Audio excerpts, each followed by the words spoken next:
Hola, bienvenidas, bienvenidos, bienvenides. Este es el podcast de Entramado Colectivo. Eh, Como ustedes saben, hemos venido durante toda esta temporada trabajando y conversando con distintas personas sobre el tema de la vulnerabilidad. Este es uno de los últimos capítulos de esta temporada y el día de hoy vamos a estar conversando sobre la vulnerabilidad y la educación y la relación que podemos encontrar entre estas dos cosas. Mm, Ustedes saben que el objetivo del entramado colectivo es conversar, conocer y dar a conocer todas las distintas conexiones y relaciones que existen entre las cosas, los problemas, las personas, el mundo en general, con la intención última de que podamos encontrar formas de cambiar nuestra relación con nosotros mismos, con las otras personas y con el mundo. Entonces, para eso exploramos todos estos temas. Así que bienvenidas y bienvenidos al día de hoy. Tenemos a nuestra invitada, ella es María Aldana. Ella nos va a conversar hoy desde su labor como docente y desde su experiencia y conocimiento. Así que bienvenida, María. Cuéntanos un poco de ti. Hola a todos, gracias por la invitación a este espacio. Mi nombre es María Aldana, yo soy filósofa y tengo una maestría en filosofía. Actualmente me desempeño como docente de bachillerato de filosofía, aunque también dicto otras asignaturas de las ciencias sociales como Cátedra para la Paz y Ciencias Económicas y Políticas. Ok, vale, muchas gracias. Bueno, pues entremos en materia. Cuéntanos un poco qué es para ti la vulnerabilidad o cómo definirías la vulnerabilidad. Pues para mí la vulnerabilidad sería como una propiedad o una cualidad que tienen diferentes seres o entes del universo. Ujú. Yo creo que podría ser una característica, una cualidad en sí misma neutra que aporta ciertas condiciones a quien posee esa cualidad, ¿no? Entonces la vulnerabilidad implica como una susceptibilidad de ser herido, entiendo, o como una susceptibilidad de ser afectado, ¿no? Por el otro, Ujú, como que existe una, sí, una sensibilidad con respecto a lo que a uno le rodea. ujú. Pero pues digamos, yo digo que es neutro porque pues eso se puede ver como algo negativo o algo positivo dependiendo de donde uno lo aborde. Claro, por supuesto. Me parece muy chévere que lo definas como algo de todos los seres del universo, ¿sí? Me parece que extiende la idea de la vulnerabilidad más allá de esta idea un poco política, social que se ha ido construyendo muy psicológica que suele tenerse sobre la vulnerabilidad como algo con lo que yo tengo que lidiar, como algo más a nivel emocional de las personas, de que ocurre y aparece sobre todo en las relaciones interpersonales.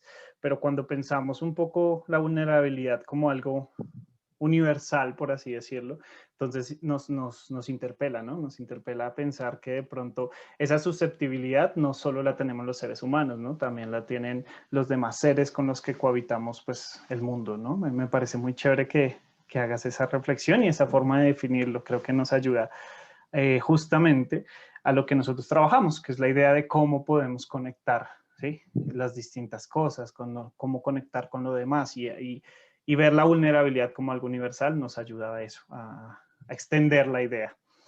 Eh, Quisiera que entonces empezáramos a entrar específicamente en lo que tiene que ver con tu experiencia, en tu labor particular de la educación, eh, pues en general, ¿cómo sientes o de qué manera sientes que se relaciona la vulnerabilidad con la educación?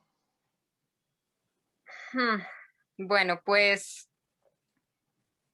creo que podría responder esa pregunta de diferentes maneras, pero lo primero que se me viene a la cabeza es contextualizando la pregunta, ¿no? Como en este momento histórico en el que estamos sumergidos.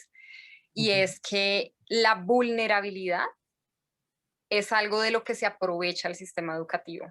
O sea, el sistema educativo está hecho teniendo en cuenta la vulnerabilidad que nos caracteriza particularmente a los humanos, porque no sé, siento que la manera como o sea, el hecho de, visto como el sistema, ¿no? No como la actividad Ujú. de educarse, el aprendizaje, que pienso que es algo distinto, Ok. sino que siento que en nuestro contexto histórico, global, el sistema educativo eh, parte de unas jerarquías, parte de una manera de organizar, de hacer efectivo ese proceso de aprendizaje, que parte de la vulnerabilidad, o sea, que parte del hecho de que la manera como se estructura, o sea, no sé si me estoy explicando, pero es como parte de esa vulnerabilidad que, por ejemplo, caracteriza a la población que aprende, que es Ujú, objeto, no, perdón, que es sujeto del aprendizaje, que sería en este ujú. caso el sujeto del aprendizaje, que son los estudiantes. Sí. ¿A qué me refiero con esto? Em, yo estoy en un contexto de un colegio y aplica para todos los colegios en general, me he dado cuenta, o sea, no es algo solo particular de la institución en la que yo trabajo, y es que existe un formato específico del cual no se puede salir y del que se concibe que no es posible salirse para que sea posible la educación.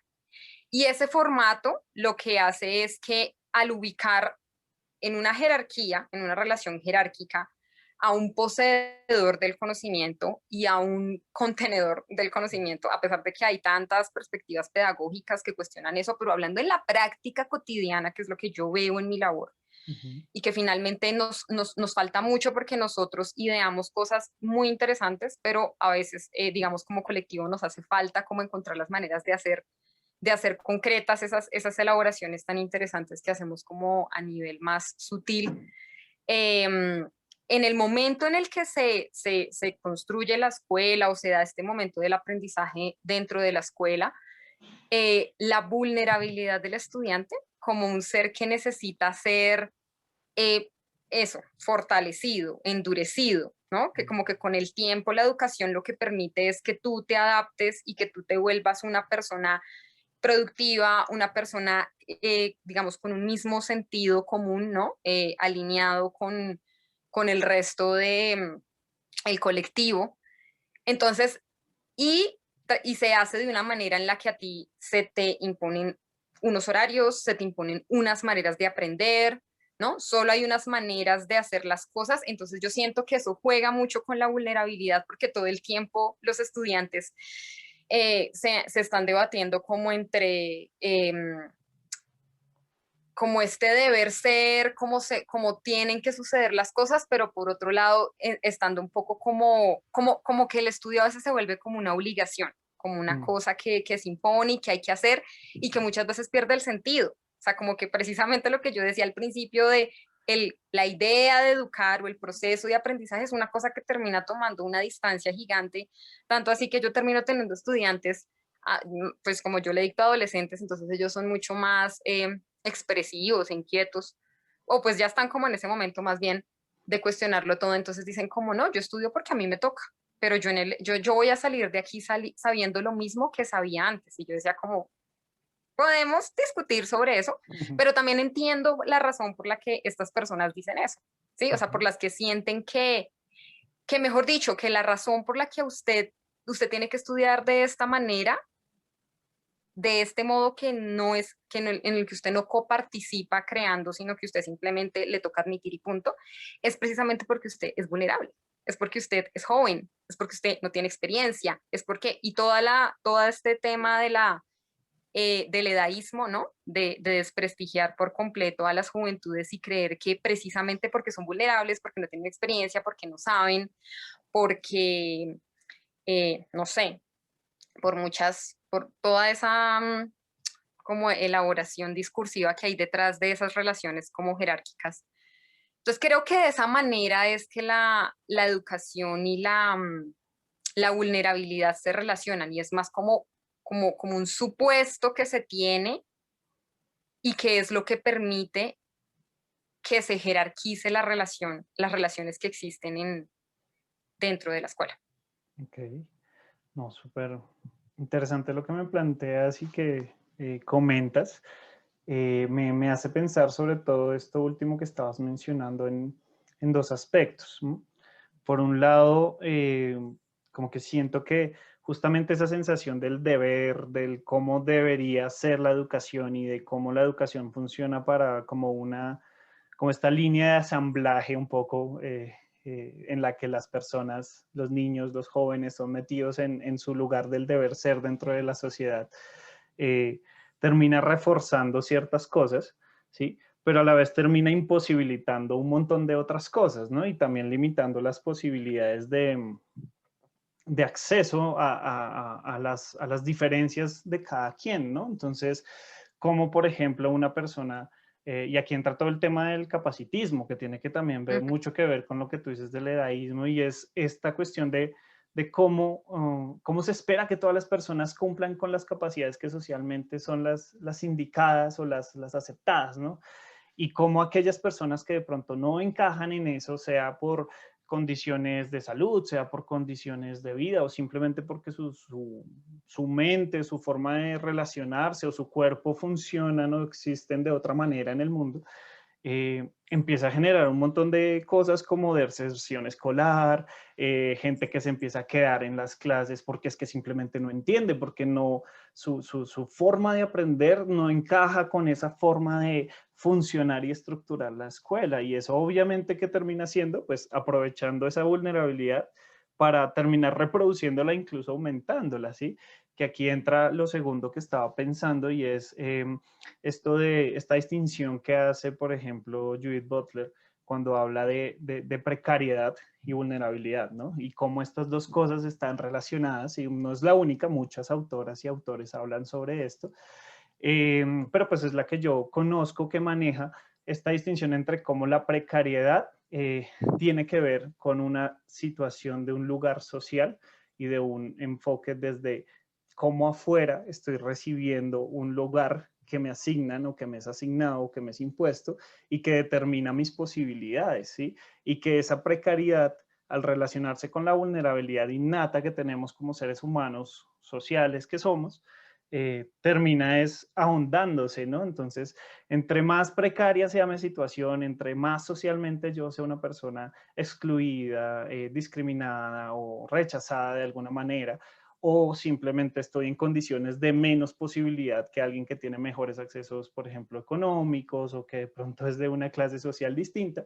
termina reforzándose y afirmándose una vez más y aumentando mi vulnerabilidad, mi exposición a recibir un montón de cosas que pueden pasar, digamos, en la sociedad, ¿no? Y en la vida social. Entonces, es bastante interesante todo lo que planteas porque es como que me hace pensar en eso, en cómo el sistema educativo termina reformando y afianzando, reformando a las personas para afianzar el sistema mismo social y eso ahonda, digamos, los distintos lugares en que Y que estamos. hace uso, que yo Ujú, creo que hace uso de la vulnerabilidad precisamente para su funcionamiento ujú, y de una comprensión negativa de la vulnerabilidad, que era lo que yo mencionaba al principio, porque esto ujú, claramente está conectado con nuestra historia, ujú, ¿cierto? Con nuestro pasado, con nuestra, sí, con el proceso colonial y con todo este modelo de pensamiento que se ha impuesto a nivel global, ujú, y es que la vulnerabilidad es visto como algo negativo. O sea, la vulnerabilidad claramente implica una afectación, ¿no? Yo no estoy tampoco diciendo que no implique eso, claro que implica eso. Pero el hecho de que el sistema como que se aproveche de esa vulnerabilidad y que muchas veces la refuerce, o sea, que muchas veces la reproduzca hasta ujú, llegar a la precariedad, que siento que es un concepto que está completamente relacionado, total, ujú, o sea, y más en el contexto educativo, total, porque ujú, la manera como se vive la educación es desde la precariedad, o sea, es desde los mínimos, ujú, desde no hay una, yo siento que la educación ha perdido el sentido, se ha vuelto como un requisito que nosotros seguimos, pues porque, ajá, porque hay que hacerlo, porque así tenemos organizadas nuestras vidas occidentales y es que hay una serie de pasos que uno tiene que hacer para llegar a algún lado y de ahí llegar a otro lado y demás, ujú. pero muchas veces la educación yo la veo muy precaria, muy, muy, muy precaria, o sea, como que se hace, o sea, como que ha perdido el sentido profundo que yo siento que tiene como una actividad expansiva, como una actividad de creatividad, como una actividad de interacción, como una actividad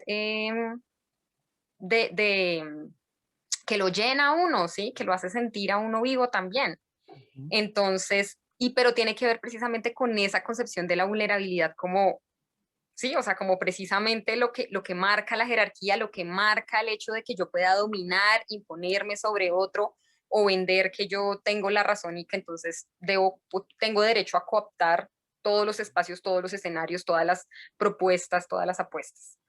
Claro, por supuesto. Y también, digamos, como que siento en todo esto que estás diciendo que entonces la vulnerabilidad tiene también que ver con cosas como la motivación, ¿sí? O sea, que un estudiante se sienta realmente motivado a estar en clase tiene que ver también con eso, con el hecho de que no Ujú. hay una estructura social que permita exacto, que la educación lo haga sentir vivo, ¿sí? O que le tenga un sentido real, sino que es simplemente como debería ser.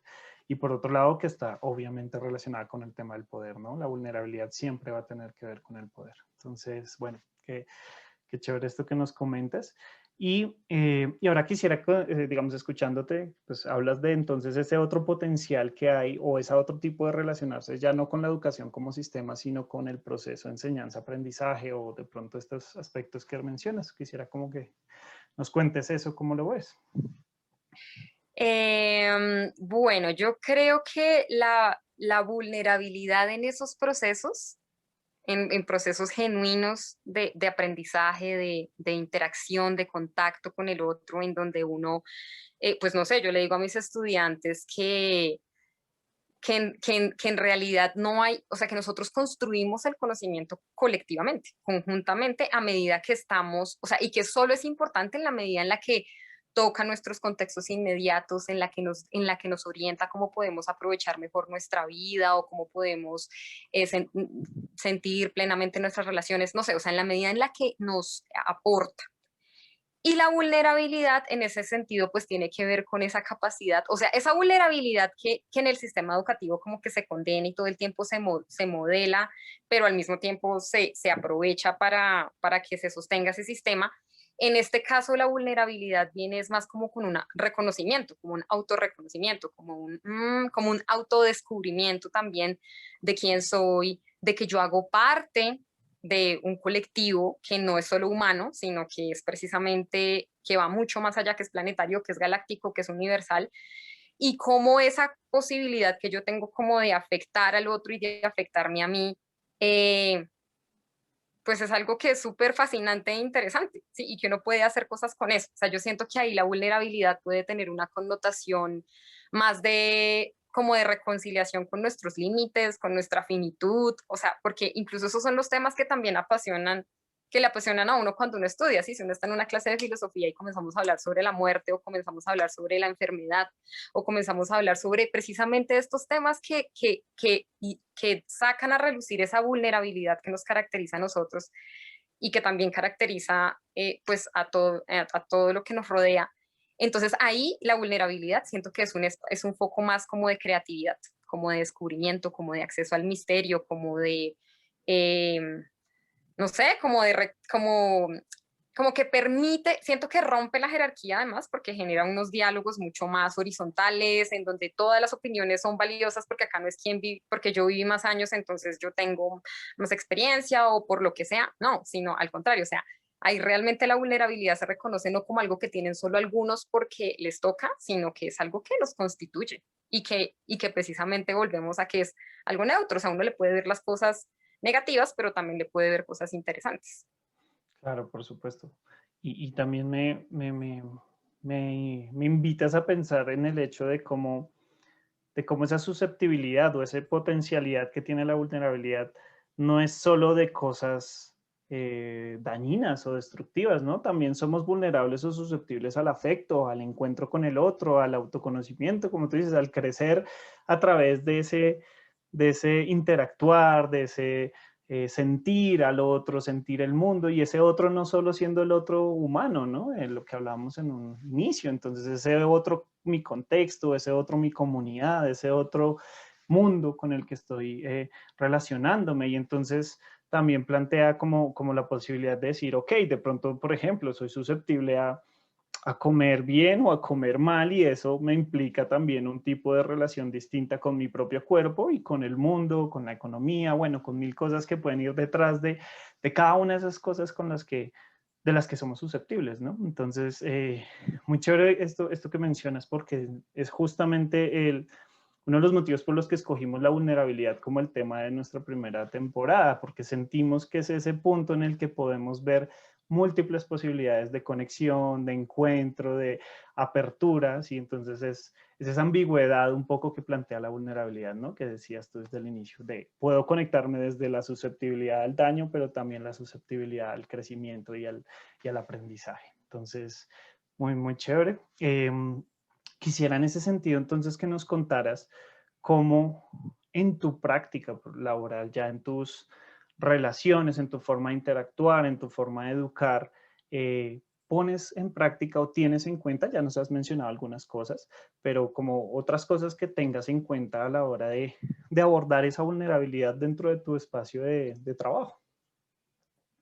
El componente emocional, en mi caso, o sea, como que yo no soy, el hecho de que yo sea profe no significa, o sea, como cuestionar todo el sistema, que obviamente lo que digo, o sea, como que ya ha sido cuestionado, digamos, eso no es algo nuevo, pero yo siento que al momento de ponerlo en práctica, cuando tú estás siendo empleado de una institución que igual te exige cumplir con unos tiempos, que te exige seguir un currículo, que esperan que tú cumplas un estatus, ¿no? O sea, hay una frase súper común que escucho y se me viene a la cabeza, pero como eso habrán muchos otros ejemplos de un profesor no es amigo de sus estudiantes. Mm.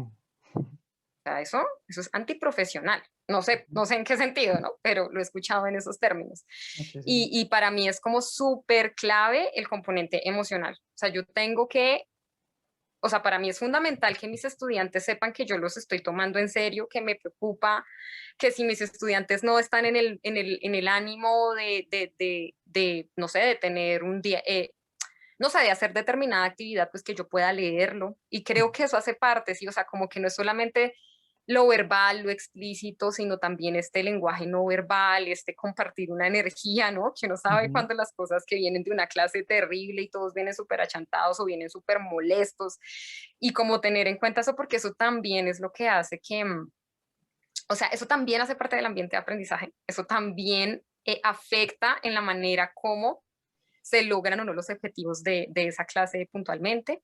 Ujú. Entonces el componente emocional y hace parte de esa vulnerabilidad, o sea, reconocer y tener como súper presente que la vulnerabilidad no escapa de ese espacio, sino que también ese espacio está permeado de esa vulnerabilidad, que yo como maestra o como profe también me sucede lo mismo, ¿sí? O sea, que ellos también me leen a mí, que ellos se dan cuenta Ujú. cuando yo también me levanté con el pie derecho o me levanté con el pie izquierdo o hay ciertas situaciones. Entonces, bueno, el componente emocional me parece súper importante. Y el otro Ujú. tiene que ver con la vulnerabilidad, como también reconocer que, digamos, el saber no es algo que yo poseo como profesora, sino que muchas veces lo que dicen los estudiantes, y no es solamente como ustedes pueden decir cosas súper novedosas y distintas, ¿no? O sea, puede que hablemos de lo mismo, o sea, como de la cotidianidad, no tienen que tener vidas súper extraordinarias, pero el simple hecho de que ellos sientan la tranquilidad de que pueden decir auténticamente lo que piensan, como lo que se les viene a la cabeza espontáneamente. Obviamente también hay pues como parte de la clase de filosofía, ¿no? Aprendemos a argumentar, aprendemos a decir las cosas como con fundamento, pero el punto es ese, ¿no? Como la vulnerabilidad implica también que no hay una sola fuente de saber o que no hay una sola fuente de poder, sino que es algo que es compartido y que construimos en ese escenario de la clase. Ok, súper chévere. Me traes un poco la idea de que de esta, de esta imposibilidad que se plantea generalmente y tradicionalmente desde esta jerarquía del modelo educativo imperante. eh, y esa imposibilidad de exponerse como ser humanos, ¿no? Como que el docente tiene que ser una figura hiperpoderosa, la autoridad extrema, que le hagan caso, ¿no? De por sí esa idea de la obediencia, de que el objetivo o que un docente es buen docente en la medida en que todos le hacen caso, ¿sí? Es como que plantea una idea del lugar del docente y del docente como ser en la relación que niega lo humano y también hacia los estudiantes lo hace, ¿sí? Porque entonces ellos son receptáculos pasivos que no pueden opinar, no pueden dar apertura a lo que tú dices, a esa posibilidad de hablar, a compartir sus propios saberes, porque entonces si de pronto su forma de entenderlo no es la que yo le estoy enseñando, Entonces, nada, no hay posibilidad de conversación y usted está mal y yo soy el que está bien porque yo soy la autoridad, ¿no? Entonces, ahí hay digamos que el hecho de ser vulnerables y reconocerse vulnerable con el estudiante cambia un poco, trunca esa relación jerárquica y abre la posibilidad del encuentro humano, del estoy con un otro ser humano que también vive, como tú decías, también sufre, también la caga, también sí, digamos que hay ciertas cosas y ciertos elementos del reconocimiento de la vulnerabilidad dentro de la relación que abren espacio dentro de la educación y que son muy necesarios. Yo siento que son, pues como tú lo dices, es una generalidad inmensa las personas que no son capaces de relacionarse desde un lugar cercano y conectar realmente con sus estudiantes al punto que sienten que eso está mal. Lo que tú decías de no se puede ser amigo con el estudiante, ¿no? Que es como si fuera un peligro gigante perder ese lugar de autoridad, ¿sí? De poder. De nuevo volvemos sobre el tema del poder. Ahí está. Entonces, sí, sí, como que pensando en eso también me planteaba una pregunta ahorita, digamos, al escucharte, también pues desde tu propia experiencia de lo que ha sido este último y loquísimo año de pandemia, como también, como cuéntanos un poco cómo ha sido eso, cómo has visto esto que estamos hablando en esta situación particular, lo ha aumentado, lo ha cambiado, lo ha matizado, qué ha pasado, qué ves. Lo ha puesto en primer plano, o sea, totalmente. Yo siento que este contexto de pandemia lo que ha mostrado es lo insostenible que es esto, este sistema educativo. O sea, lo insostenible que es que nosotros hagamos de los procesos de aprendizaje lo que hacemos, que es como haga cualquier cosa y entréguela, apréndase cualquier cosa de memoria y entréguela y pues usted ya verá, o sea, como que casi que es responsabilidad de uno después uno educarse, porque la educación que uno recibe deja más vacíos que cosas claras.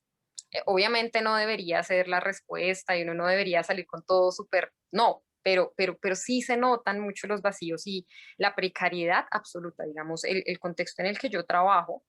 Digamos, la virtualidad es una apuesta interesante. Yo personalmente pues he trabajado también en como propuestas virtuales y presenciales y me he dado cuenta que cada formato tiene unas ventajas y tiene unas cosas interesantes.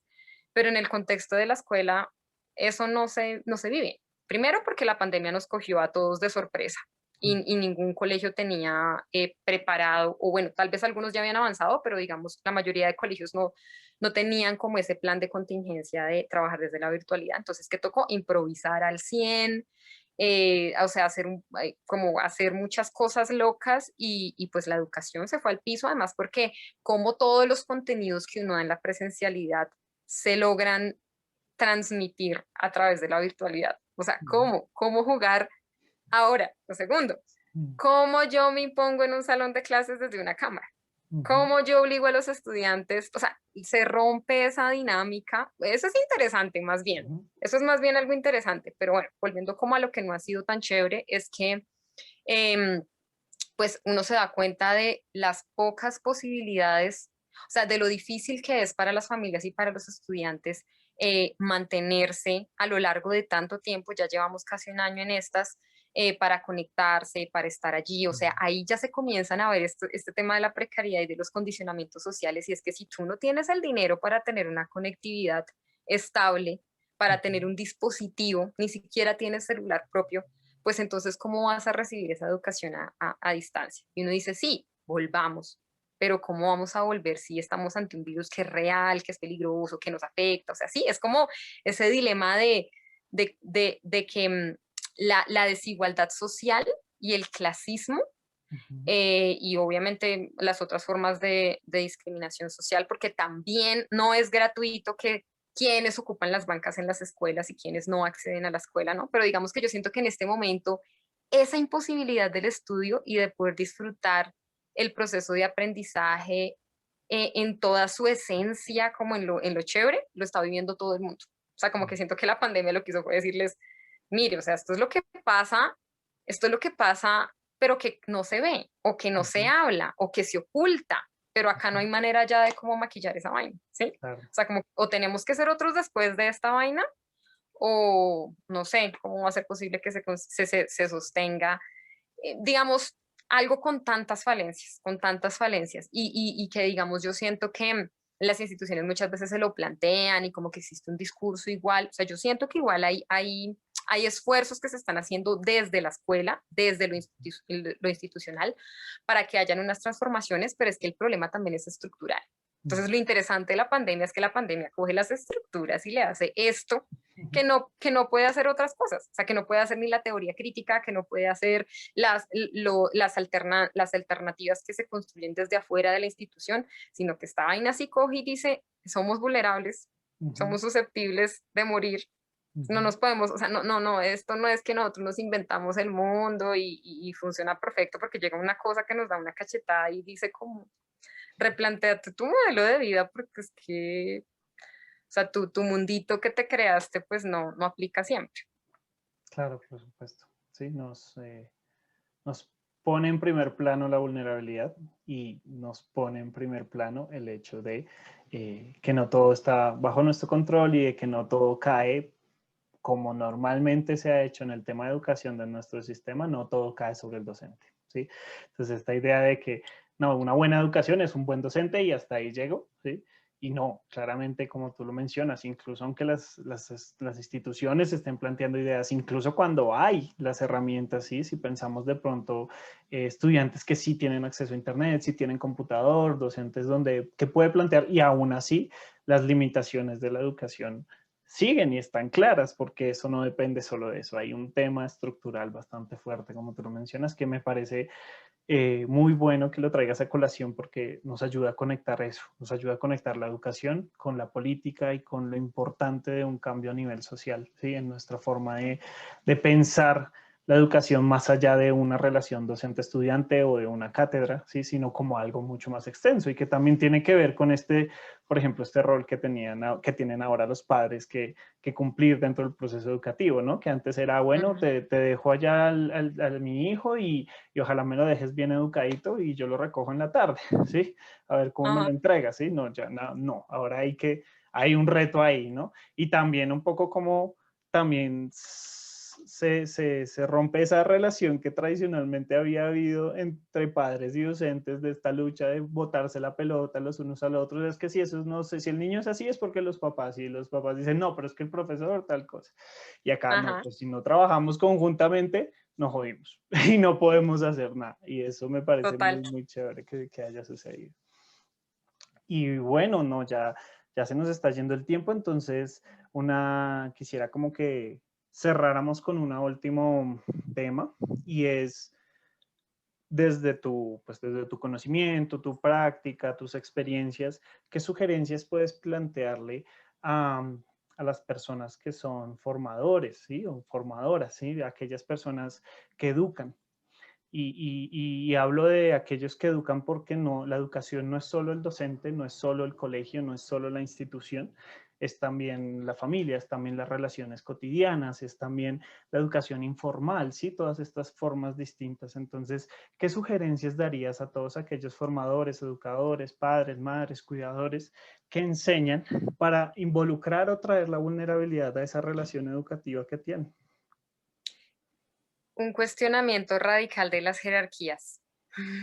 Creería yo que es un paso importante, porque precisamente el miedo a la vulnerabilidad, a reconocer que somos seres que nos podemos afectar por cosas más allá de nuestra voluntad o de nuestro control, es lo que nos hace ser tan temerosos y ser tan violentos.